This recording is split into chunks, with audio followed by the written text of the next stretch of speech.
girls of Girls Hindi Islamic में बोलिए, हिंदी में बोलिए, बोलिए इंग्लिश में बोलिए, थोड़ा सामने बोलिए इंग्लिश में बोलिए, बोलिए थोड़ा हिंदी भी इस्तेमाल करो उसमें, उर्दू भी बोलिए।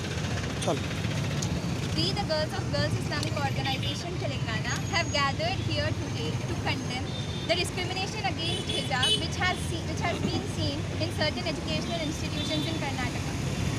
According to our constitution, every citizen has the right to practice religion, has the right to be educated.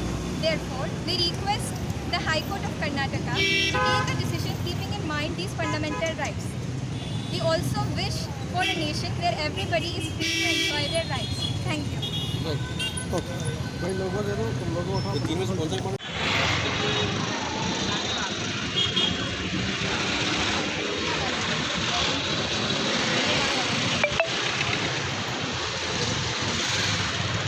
गाड़ी ला लिया।